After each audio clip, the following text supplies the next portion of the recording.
This presentation is delivered by the Stanford Center for Professional Development.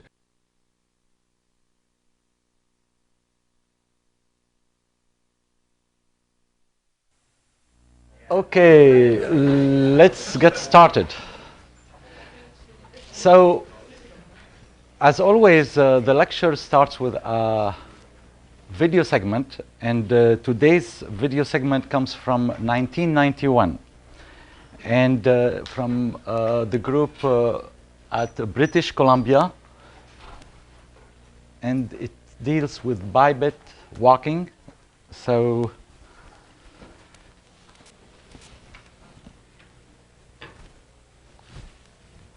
there should be some sound. Okay.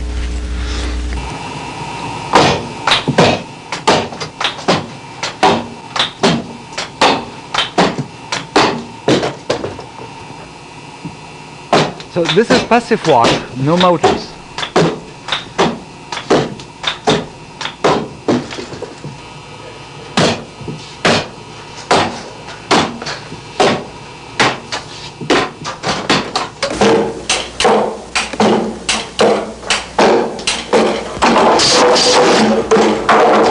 Counting on bounds.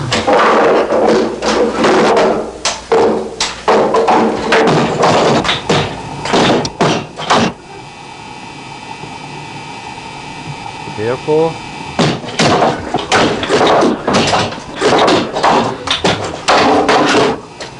Well, maybe we need some motors, right? Okay. So today we're going to start covering kinematics. And kinematics, as I mentioned last time, kinematics is very, very important. The models that describe the robot position, the robot frames and links and joints. So we're going to go over the basics in describing a task, the models that we can use to determine the position and orientation of the end effector. Then, obviously, when we determine the location of a link, we need to be able to transform that description to the next link or to describe the position and orientation of the end effector in a previous link. So we need really to handle transformations. Then we need to discuss how we represent the position and orientation. There are many different ways through which we can describe a position or an orientation, and we will discuss a few different representations. And I'm going also to describe a little bit what is a manipulator, what is a robot arm, and then what are these joints, what are the degrees of freedom of a manipulator, how we count, represent the position of a manipulator. So a manipulator is defined by a set of links connected through joints. The first of those links is fixed. We call it the base. And the last one is actually this gripper. The whole purpose of the manipulator is really to move this gripper and place it in space to do manipulation. Obviously, later we will see that it is possible to use the body, the links themselves, to do manipulation. We call it whole body manipulation. But for now, we are really interested in locating this end effector, at the same time locating any other links that is moving. So we will see that there are two types of joints that we are going to consider. There will be other possible types of joints, but we can see that any set of joints could be reduced to those two types of joints, the revolute joints and the prismatic joints. A revolute joint allows you to rotate about a fixed axis, and a prismatic joint allows you to translate about a fixed axis. And this motion is done along or about one axis, so it is 1 degree of freedom motion. So, as I said, we have links, and those links are in number of n. We're going to call n is the number of moving links plus one base link, the fixed link. And we have joints of two types, revolute joints and prismatic joints.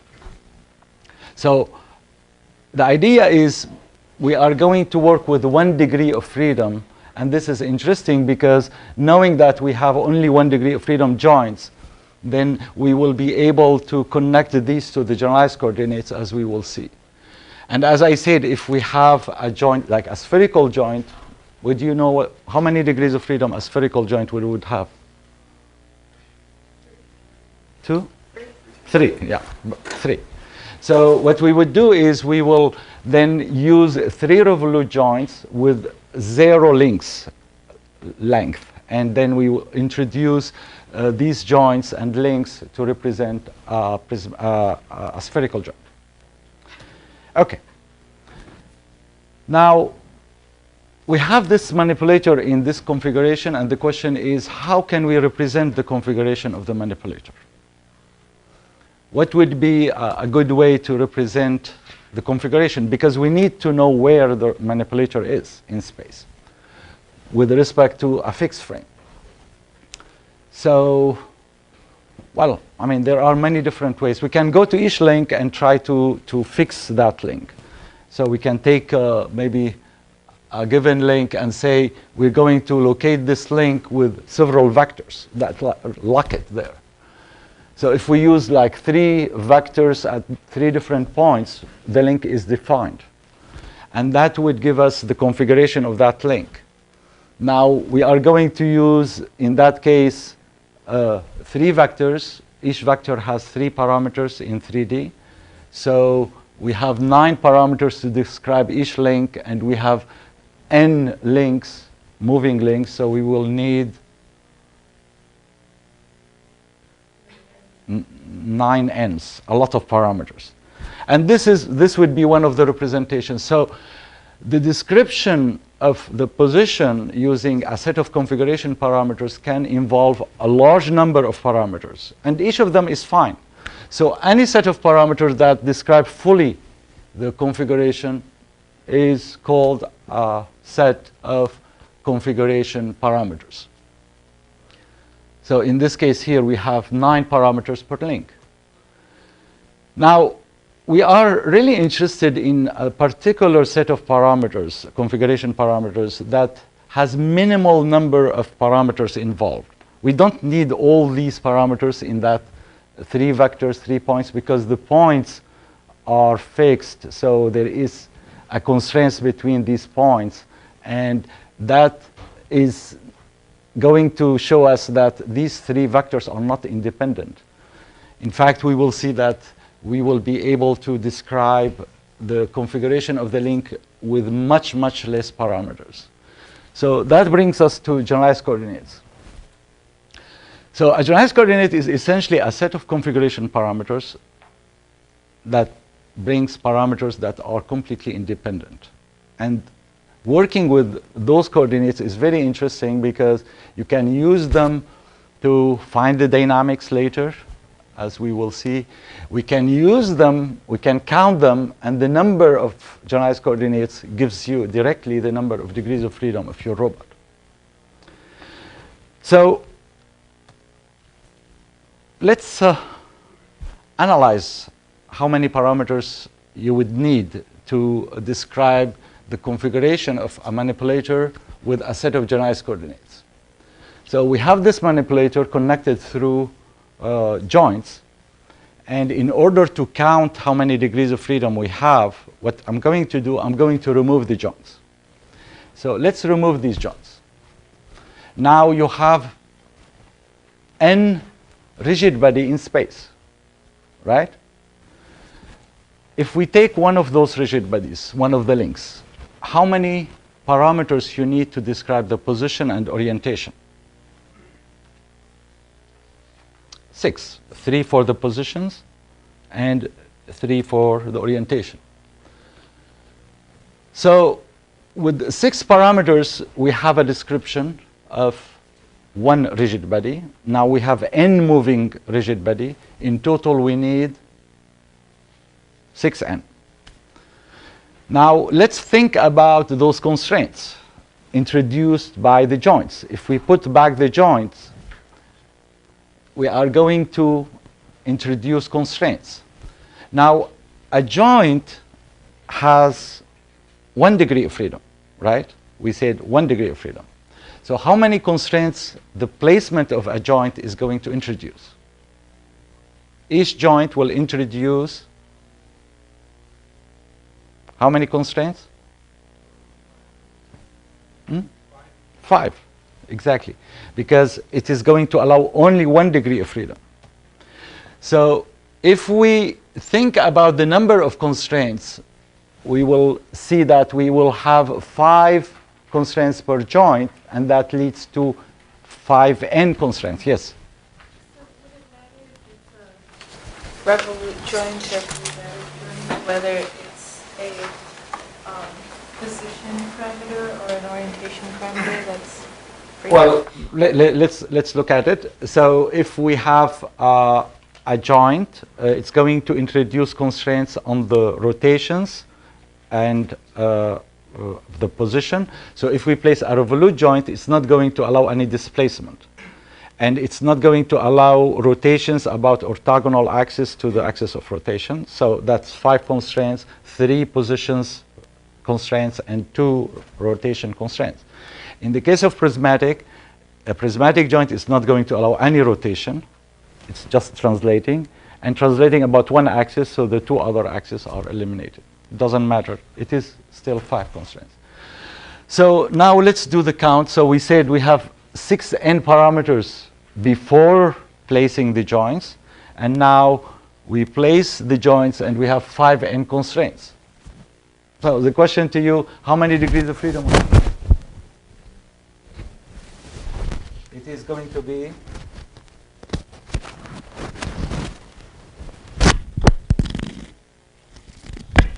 it is going to be the difference, right? So 6n minus 5n, the answer is n. Okay. So indeed, we have just n degrees of freedom, which is really nice. If we have 1 degree of freedom joints in a manipulator, in a robot, we can be sure that we are going to have n degrees of freedom, the number of joints. Now, I'm talking about a manipulator with fixed base. If I take a humanoid robot and I do the same things, at a given configuration, if we lock one of the feet of the humanoid robot, this is correct. But a humanoid robot can move. So in that case, the base is moving, and the base has 6 degrees of freedom. So it will be n plus 6. Unfortunately, those last 6 degrees of freedom of the base are not actuated. There are no motors. And that's what makes the control of a humanoid robot very hard. However, in the case of a manipulator, if the base is fixed, we have n degrees of freedom for n jointed robot. Okay? Clear? Okay, so let's go to the end effector now. The end effector is this last rigid body in the system, so it has all the freedom before to position and orient on the end effector. So we can think about a point at the end effector that we are locating, and we can think also about the orientation of the end effector, how we orient this end effector. So there is a sort of frame attached to the end effector, rotating with it, and that allows us to describe the position and orientation of the end effector. So if we have just one end effector in the robot, essentially we have just one rigid body. At most we need, depending on the freedom, because some robots can only move in the plane. Some robots can move with restricted rotations or orientations or positions. So at most, we are going to have 6 degrees of freedom for the end effector. But again, we can represent that freedom of the end effector, that is the configuration of the end effector, with many different parameters. So we can talk also about configuration parameters for the end effector. And we can see that some of those parameters can be dependent, and when they are independent, they form a set of generalized coordinates, and then we can have a description of the end effector using a set of generalized coordinates, task coordinates, or what we call operational coordinates. So if they are just configuration parameters without the condition of independence, then we can talk about these M parameters describing the position and orientation of the end effector. So this is the definition. That is, we have a set of parameters describing the position and orientation with respect to a fixed frame. Let's see. Give me an example. Any example of set of parameters that describe the position and orientation of a rigid body end effector. So to describe the position and orientation of a rigid body, this is a rigid body. Here is a rigid body. I would like to describe the position and orientation with respect to this frame. So, well, for the orientation, sometimes tilts, yaw, and roll. okay, you use 3 angles. So if we use like 3 Euler angles or fixed angles, we can find this position orientation for the end effector. And for the position, x, y, and z. So we can take a vector and locate one point, fixed point. So with one vector and 3 angles, we can describe the position and orientation of the end effector. Yes? Isn't that 6 parameters? Perfect. 6 parameters. We use it 5 Oh, I was talking about how a joint introduces 5 constraints on a rigid body. And instead of, so a rigid body, so imagine the base, imagine the next rigid body, it was free completely to move, and now I put a joint, and now it has only 1 degree freedom left. Yeah. So here we have a very nice example of a representation that is minimal representation. So anyone can give me a representation that is not minimal?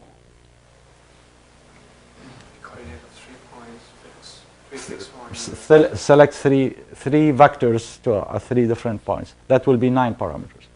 So that would be a set of configuration parameters. Well, we will see also that, have you heard about Euler parameters? How many of them you have? 4. So quaternion, or well, the reason we will see later that when we use 3 angles, we have a problem. We have a problem tracking this rotation continuously. There are configurations where the representation becomes singular. And we need a different set of parameters really to keep track of the orientation, and we introduce Euler parameters. Have you heard about direction cosines? No? Vaguely? Okay. You heard about rotation metrics. We're going to see this in a few minutes, but you heard about rotation metrics, right? So you have a frame, and you're looking at the relationship between the two. Well, the rotation matrix, if you take this rotation matrix between 2 frames, so the description of this frame with respect to a fixed frame, essentially, if you take this matrix, which is 3 columns of 3 vectors, so it's 9 parameters. Well, if you take that matrix, these 3 vectors, form the so-called direction cosines of this frame with respect to this frame. And we can use directly that matrix, that description. So we will have 9 parameters only for the orientation, plus the position, 3 parameters. So we will end up with 12 parameters describing the end effector. And we will see why we will go that way, or why we go to Euler parameters, and we will examine those singularities of the representation. So a particular set of coordinates that we are interested in is this set of independent coordinates. We call them operational coordinates, or task coordinates, essentially there we are looking at the operational point where the robot is acting, where we define the task. So for instance, the task could be, if I'm going to grasp, the task is somewhere in the middle between the two jaws. As I move, this is the point I'm controlling. But if I have a tool, the task will be here, and the operational point would move depending on where I'm going to do the interaction. So this is the first definition, is operational point. So you have 3 degrees of freedom. And then you add 3 degrees of freedom, like the angles, the 3 angles, to form a set of independent parameters. And that gives you a set of generalized coordinates or operational coordinates. So this number, so before, you remember, it was m if it was not independent. When it is independent, we call it m0 to point that this is independent set of parameters. And that gives us, again, the number of degrees of freedom of the end effector. So an end effector of a robot with 6 degrees of freedom moving in the 3-dimensional space, the end effector itself can be positioned anywhere and oriented anywhere. So it has 6 degrees of freedom. And that is the most number of degrees of freedom it can have. Now, if we go to the plane, if we have a robot that is moving just in the plane, how many degrees of freedom you expect to see for the end effector? My planar robot, it's moving only in the plane. It cannot go out of this plane. For the position, how many we need in the plane? 2, x and y. And for the orientation, 1, only 1. So 3.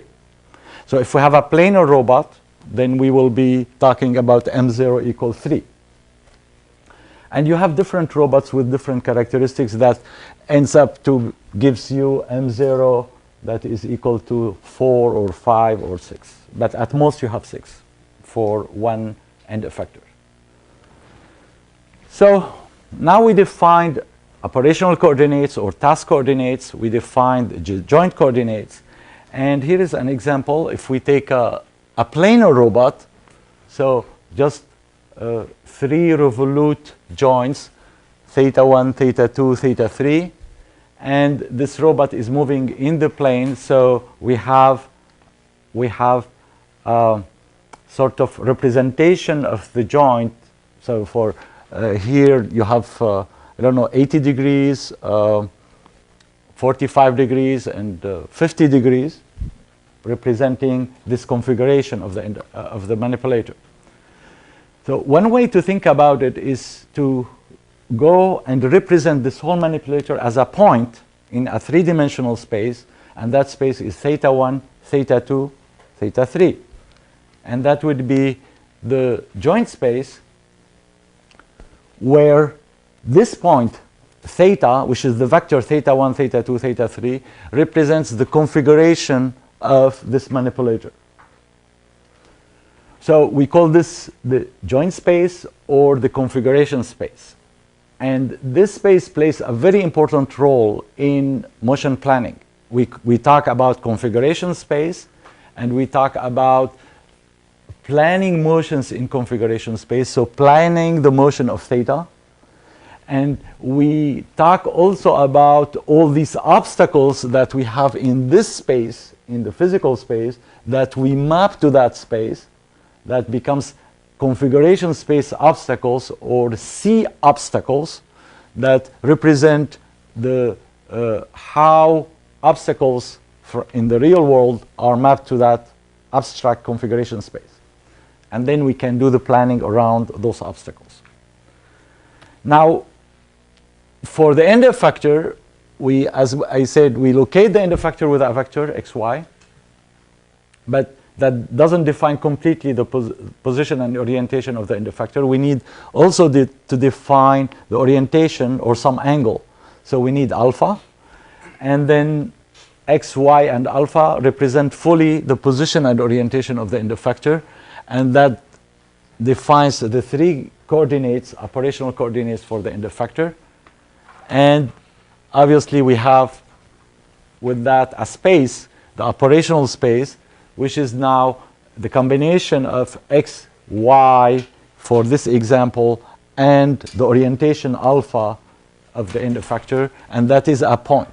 So the robot is reduced to a point theta in configuration space, and its end effector is reduced to a point x, y alpha in the operational space, and that represents the manipulator and the end effector. Now, these two spaces, so the first space is fully describing the configuration of the robot. But imagine that we add one more joint on this robot. The end effector is fixed, but the robot configuration can vary because of the redundancy we introduce by adding one more joint. So redundancy, in this example here, you can see we have 4 joints, and the end effector still has 3 degrees of freedom. So for the same configuration, you have different possible configurations of the structure, of the links. And that means we have redundancy. So we talk about redundancy, and we call the robot redundant if the number of degrees of freedom of the robot, n, is greater than the number of degrees of freedom of the end effector, m0. So if we have this situation, m0 here is equal to 3 and n equal to 4, then the robot is said to be redundant. And redundancy is very important in order to reach and have accessibility. You cannot just work with the motion of the robot with, for instance, 3 degrees of freedom in the plane. You're going to hit obstacles. So when you have redundancy, that helps you to move around obstacles and position the robot in different configurations. And we measure the degree of redundancy by the difference of n and m0. Okay? So essentially, we're not going to really discuss redundancy, which is very important, but we're going to focus on non-redundant robot first. In fact, in spring, we will cover extensively redundancy. We will talk about the use of redundancy to control the robot, make use of the mechanical advantage, the dynamic reduction that is introduced by redundancy, and also the motion planning in collision avoidance using redundancy, and how we combine and control redundancy in a way that would allow us to achieve a task while redundancy is maintained to achieve different criteria and different goals. So redundancy, we will not come back to it in intro to robotics, but it is a very important notion that you need to at least know about in terms of its definition. What we're going to do, we're going to go to the basics now, and we're going to start by building the models that would lead to the forward kinematics. So I'm going to start with the simple definition of a vector that is defining a point in space, and we are going to go from there to building the models for representing an object in space, which requires position and orientation. And then we connect these objects. But before that, we will talk a little bit about representations of those different parameters I mentioned earlier. So we will talk about Euler parameters. We will talk about Euler angles and direction cosines. And probably this week, we will cover all of that. We will cover transformations, how we move between frames. And we will be ready next week to build the forward kinematics. So a point in space, P. How can we define a point in space? And what are the things that really fix that point or define it with respect to some reference? So what is really important is to think about a point is the fact that the definition of a point, every one of you probably think vectors, right? We can use a vector to define the point. But what really is going to determine the vector is another point, a reference point, the origin that you're using to define the point. If you change the origin, you will change the vector. So we will talk about the description of a point with respect to another point, to some origin. And this point is going to be represented by a vector p. And this vector p will describe this point with respect to this origin. If we change origin, we will change the vector. Okay? So if we have 2 points, we define again the origin, and then we will have 2 different vectors representing this point. And these are those vectors built by taking the connection between the origin to the point. Very simple. Now, I'm insisting in this because now we're going to introduce this origin, and then we will be able to describe the vector component. So the vector is independent of this, x, y, and z, which frame we are taking. Now we're going to put a coordinate frame, and then we can express this vector in that frame. If I change the orientation of the frame, the vector is the same. The coordinates, the components of the vector will change.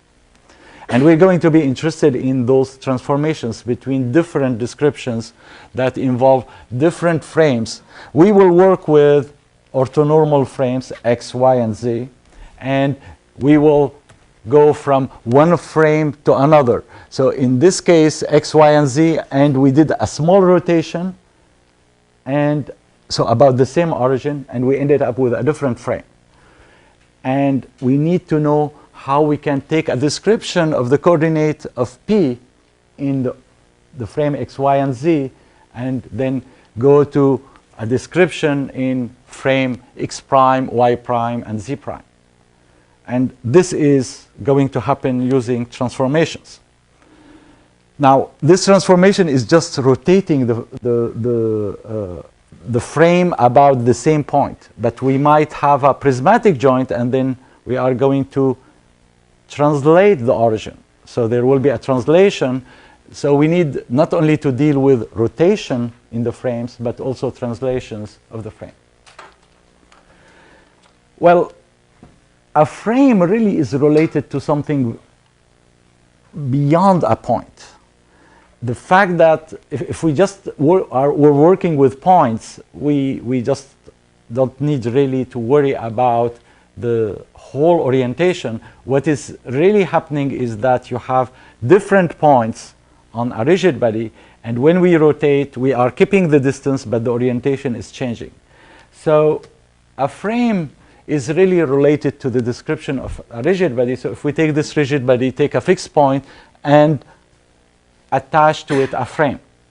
I'm calling this frame B. So the coordinates are going to be described with respect to those axes xb. So this is the frame B. We denote xb, yb, and zb, and the frame itself is B. And the question is how we describe the frame B with respect to a fixed frame A. So, as you know, we need to find the relationship between the origins. So there is an origin of frame A, an origin of frame B. We need this vector between the two. And that is defined by a vector. And this vector is going to locate the origin of frame B with respect to frame A. And we have its description in frame A. So this is PA.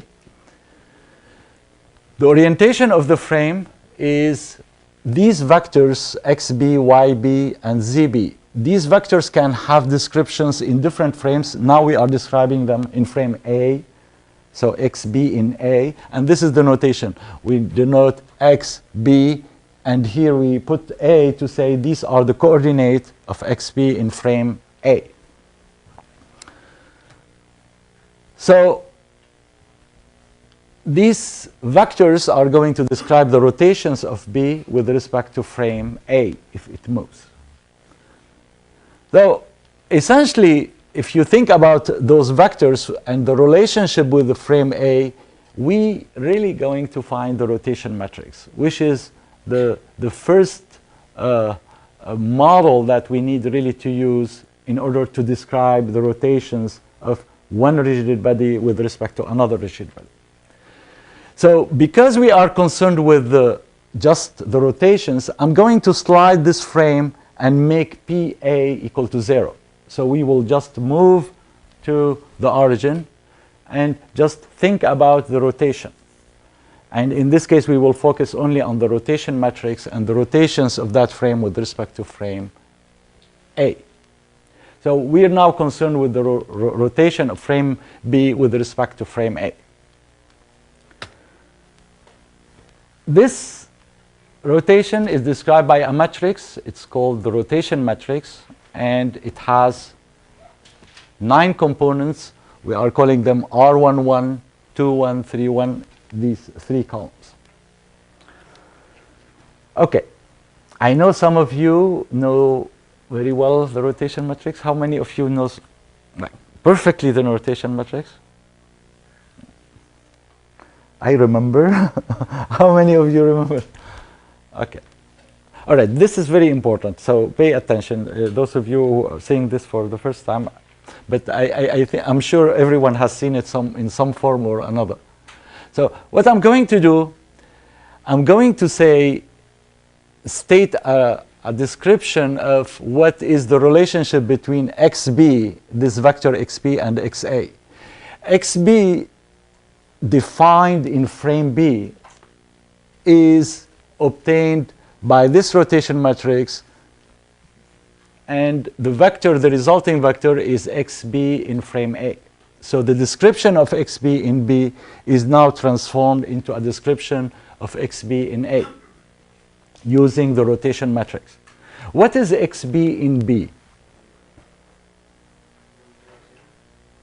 1, 0, 0. The x vector in its own frame has 1 unit along the x direction, so it's 1, 0, 0. So what about y? It is the same thing, 0, 1, 0, right? About z, 0, 0, 1. These are the unit vector x, y, z in their own frame, right? And now, using the rotation matrix, we have the description, we have their component in the A frame. So the rotation matrix is basically just this, right? I'm just using that definition. So if you multiply, the first column is xb in A, the second column. So what is the rotation matrix? The rotation matrix between B and A is simply the component of xb in A, component of y in A, and component of z in A. Okay? So always remember this definition. This is very, very important because we are going to find the rotation matrix through many different ways. But sometimes you are looking at a problem and you are looking at the frames. Look at the component of that frame in the other frame, and you will make sense of your result. And this is always the definition. The rotation matrix, essentially the columns of the rotation matrix, are the component of the axis x, y, z of the new frame in the reference frame. Okay? All right. So this is the definition of the rotation matrix from B to A. It is xb in A, yb in A, and zb in A. So how do you obtain xb in A? How do you obtain the component of xb in frame A? You just do the dot product. So essentially, if you do the dot product of xb with x, y, and z, you will obtain xb in A. Right? You agree? Good. So which means the rotation matrix is essentially the dot products of xb with x, y, and z, yb with x, y, and z, zb with x, y, and z. Right? Okay, good. So look, focus on this and look at this row. Do you see anything, anything like special? So here you have x, x, x, x, y, z. Here you have anything constant? xa, xa, xa. So it's the dot product of xa with xb, yb, and zb, which is, you see this? Which is xa and b written as a row, which means it's transpose. This is very interesting because if we start looking at these properties, we see that this rotation matrix is either the component of B in A or the transpose of the rows of A in B.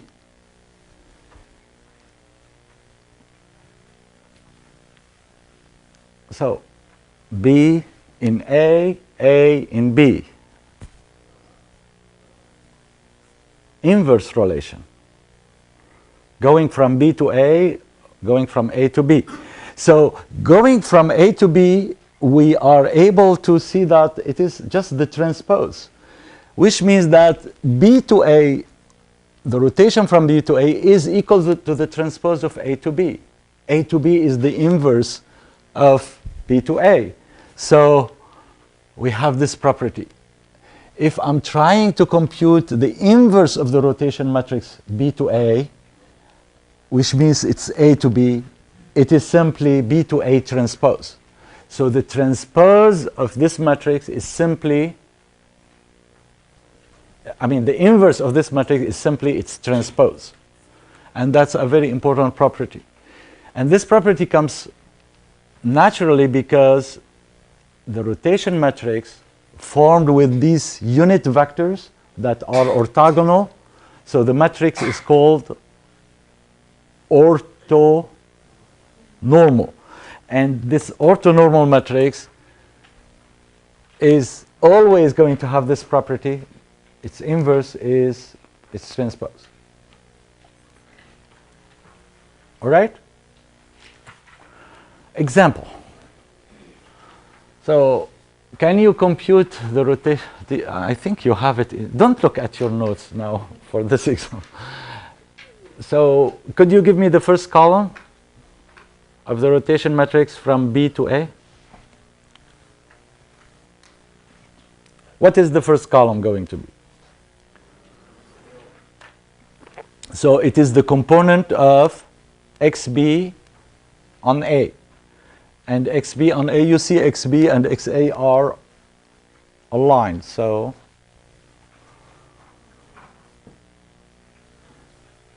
anyone who could say what are the components? So 1, 0, 0. What about Y?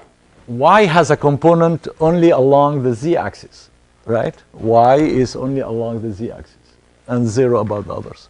What about Z? Z has a component along the minus Y-axis and its full component minus 1, 0, 0. Very simple example, but it illustrates what we have done. Essentially what we are doing either dot product between the two vectors or looking at the component of that vector in frame A. At the same time, if you think about this, this is XB in A, YB in A, and ZB in A. This is our definition. And in the other direction, if you look, it is XA transpose in B. So if you take XA and express it in B, it's going to be 1, 0, 0 transpose. So these rows represent XA A in B, X, Y A in B, and Z A in B. All right. So now we know the rotation matrix. Let's build finally this representation for a rigid body.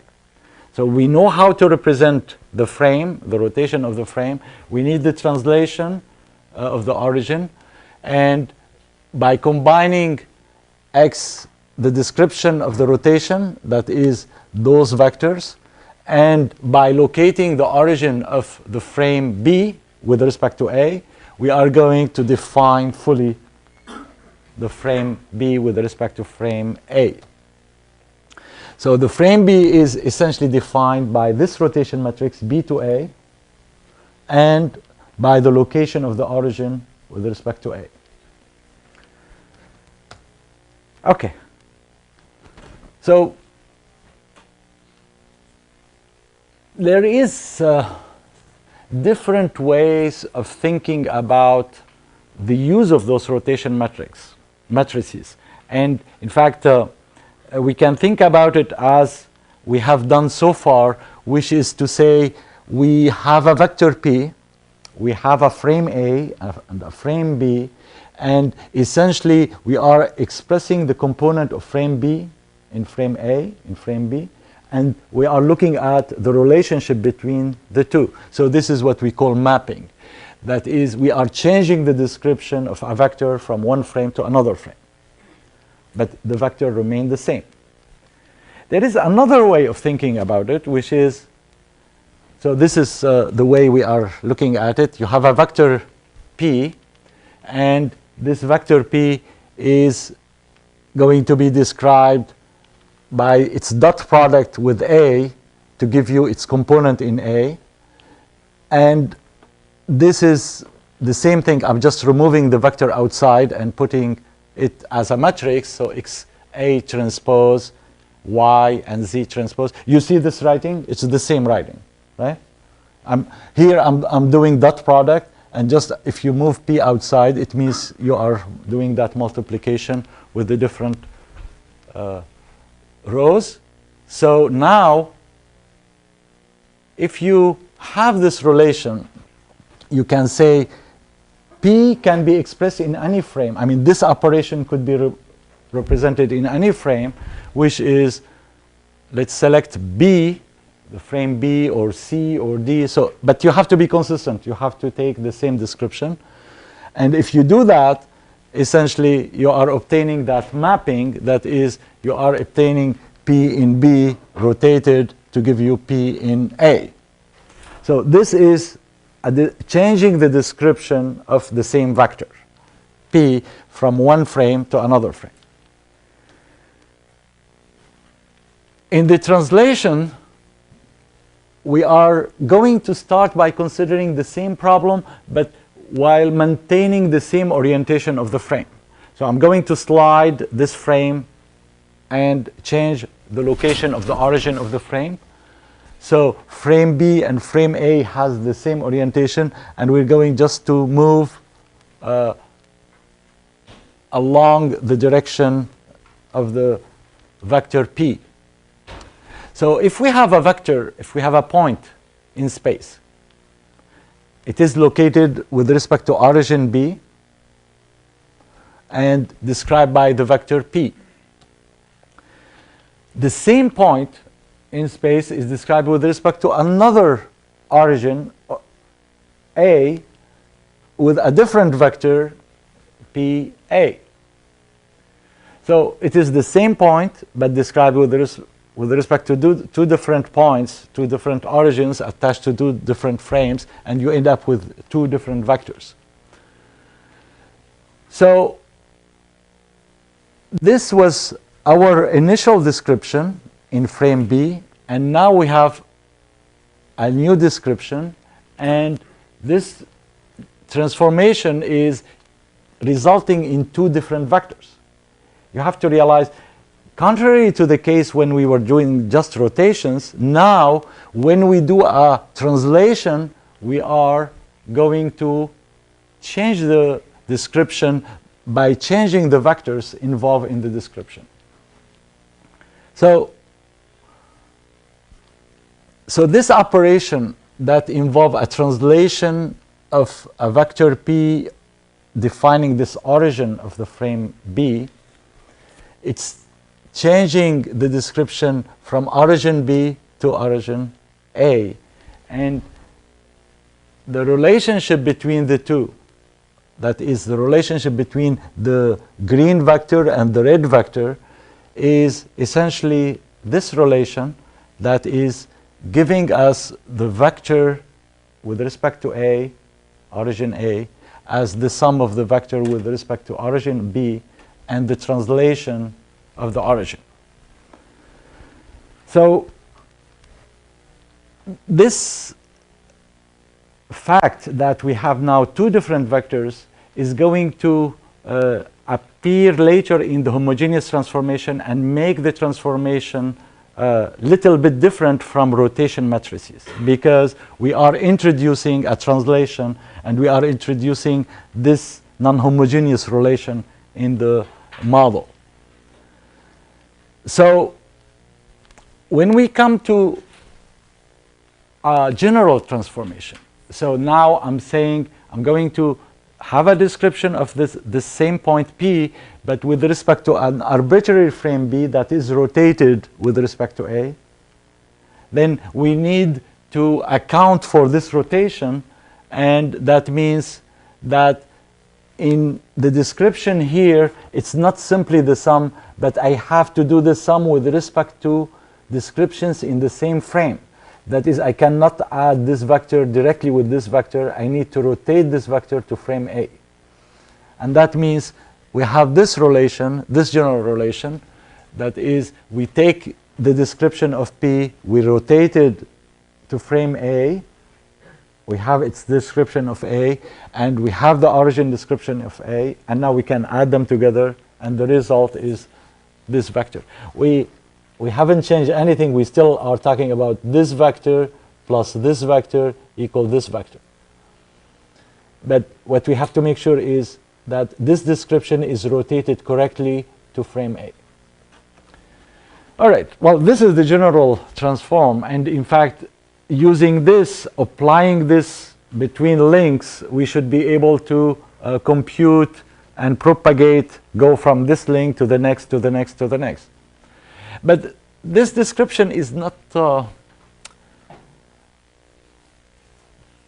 simple to carry when you have multiple links, because you don't it's not like a rotation matrix, where with a rotation matrix, if you know the first rotation with the frame with respect between two frames, and you know that the two are rotated with respect to a different frame, all what you need to do is to multiply the rotation matrices. In here, you have to carry sums, and you have to carry those relations. So a better way to handle this transformation is to try to put it in a homogeneous form. How can you do that? This is sum of two vectors in three-dimensional space. You cannot have it in a homogeneous form. But if you go to four-dimensional space, then you can put it in a homogeneous form. Do you want to see how? Yeah? Okay. So I'm just rewriting the same thing, and I'm going to just add one more row for nothing. So this row is saying 1 is equal to 1, right? If you multiply this vector by this matrix, you obtain the first relation, right? And the second part is 1 equal to 0 multiplied by the vector P plus 1, so 1 equal to 1. But now we have captured the homogeneous property, that is, this vector is transformed into this vector, this description is transformed into this description using the rotation matrix and the translation. Do you see that? And this is what we call the homogeneous transformation. It's a 4x4 matrix. You have 4 components that are doing nothing except help the math to make this transformation homogeneous, in that when we go from A to B to C to D, then essentially we are going just to multiply matrices. But we have to handle 4 by 4 matrices instead of 3 by 3 matrices. Okay, so this is a very important component. Now, by the way, sometimes 0, 0, 0, 1, the definition is on the top. So sometimes you define 1p instead of, but it is exactly the same computation. So here is an example of the homogeneous transformation. Now we have 2 vectors. I'm taking the frame. You remember the frame the example we saw earlier, the example where we had a rotation matrix with rotating about the x-axis. So I'm just translating now the origin of B with this vector 0, 3, 1. So the homogeneous transformation, so it is the same rotation matrix as before, and 0, 3, 1 is the vector describing the origin of frame B in frame A. And your homogeneous transformation is here. And now, using this homogeneous transformation, you can compute the new position of the point P. So the point P in frame B is described by 0, 1, 1. This is the point I'm looking at. And to find this vector, all what you need is to take this transformation and multiply this vector by this transformation. But you have to add 1. So we take the 0, 1, 1, we add 1, and the multiplication leads to 0, 2, 2, and 1. You drop the 1. The answer is 0, 2, 2. So if you look over there, this was happening in this plane. So essentially, here we have 1, and this is 2, and 1 and 2. So it's just 2, 2. Okay? Clear? Okay. Now that you understood everything, I'm going to confuse you. Normal. I mean, once you understood mapping, now we have to completely change the intuition. Now, instead of mapping, we're going to so a rotation matrix, I said, allows you to describe the same vector in 2 different frames.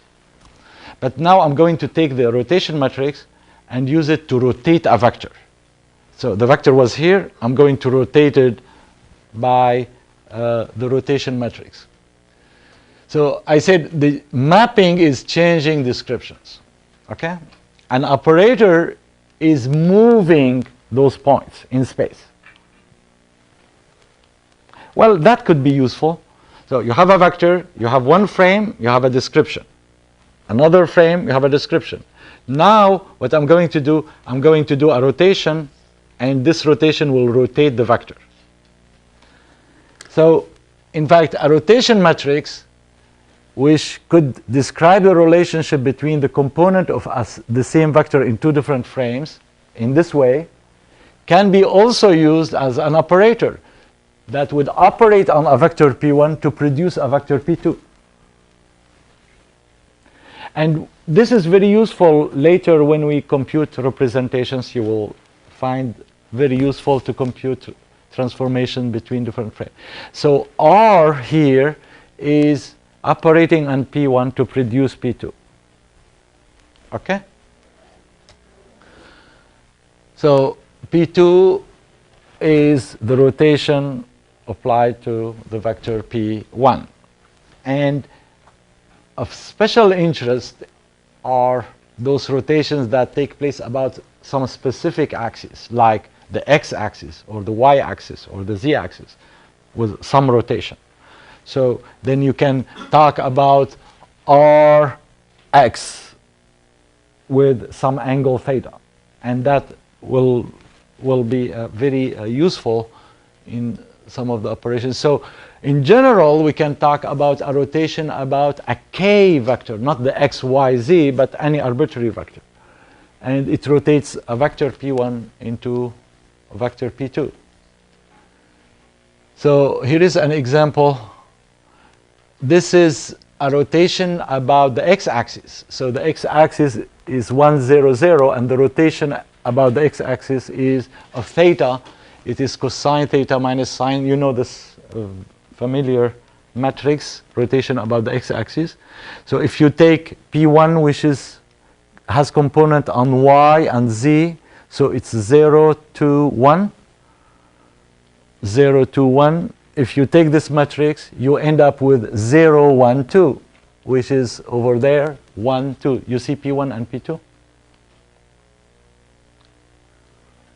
So this is the vector 0, 2, 1, 2, and 1. And now 0, 1, 2 is 0, 1, and 2. Okay. Translations. The same thing. We can now, instead of describing a point with respect to two different frames, we are going to translate that point using an operator. So in the mapping, we took the vector with respect to B and produced a vector with respect to A. In the operator, so in the operator, this is what is happening. We are changing the point. We're going from P2 to P1. So this point P1 moved. So we have two different points and two different vectors. So when you are translating, you are thinking about it like in the rotation. The rotation, we had vector. We have P1. We rotate it to P2. Now we have here a vector P1 with this translation is essentially producing this point. So I have to remove this. You can see it better. So we are moving P1 to P2 with the translation Q. So P2 is P1 plus Q. So this is an operator of translation. And you can have this operator Q along the x-axis, y-axis, z-axis, or any arbitrary vector. So a translation through the operator Q would result into a different vector P2, and now you have to describe it. You can describe it in frame A or any other frame, but through always maintaining the same relation, same description for all the vectors. When you apply the components for describing the frame, you have to make sure that Q is described in the same frame as P1, and the result will be in the same frame. So now we can think about this operator as this operator 1, 1, 1, that is, there is no rotation at all, but there is only translation Qx, Qy, Qz, and this is defined by the Q vector. So the translation is done by Qx, Qy, and Qz. And now you can combine the two. You can combine the rotation and translation, so you could have an operator operating by translating and rotating. So the general operator that you can imagine is this operator rotating about some vector k with some angle theta and translating q. So the point P, which was in P1, now is rotated and translated. And the result is P2. And this is without any definition of the frame. Then you define the frame in which you want to express all these vectors, but you have to make sure that you are using the same frame for all the operations. So this is the most general form of transformation between two different points. It is the same homogeneous transformation. It is the interpretation of that transformation, whether it is changing the description or operating and changing the points. Okay. Are you enough confused? Good. So two things. We saw the transformation. It is the same homogeneous transformation that has two components: rotation, translation. Rotation matrix, translation of the origin of those frames. And that can give us mapping, changing the description. And I just discussed the other interpretation that you could have, which is to change the vector itself. And that means change the points describing those rotations. So when you rotate a vector, you are going from one point to another point, or when you're translating, you are going from one point to another, and you can apply both of them. And now we're going to look at the inverse. Now, in the case of rotations, the inverse is very simple. What is the inverse of R, rotation matrix from B to A? Transpose. Now, for the homogeneous transformation, this is not the case. We cannot just say it is transpose. That is, this matrix is not orthonormal because the presence of this translation. So the inverse is not exactly the transpose of this matrix, but it is almost, because if you look at the inverse of this matrix, it involves the transpose of, because if you take it by block, you will see that you have the inverse here. This is the same. The only thing you have here is the description of the inverse of this vector. What is this actually? I mean, if we were thinking about this inverse, it is going from A to B. So this is the origin of A in frame B. So basically, you are just writing here the origin of frame A in B. That's it. Okay?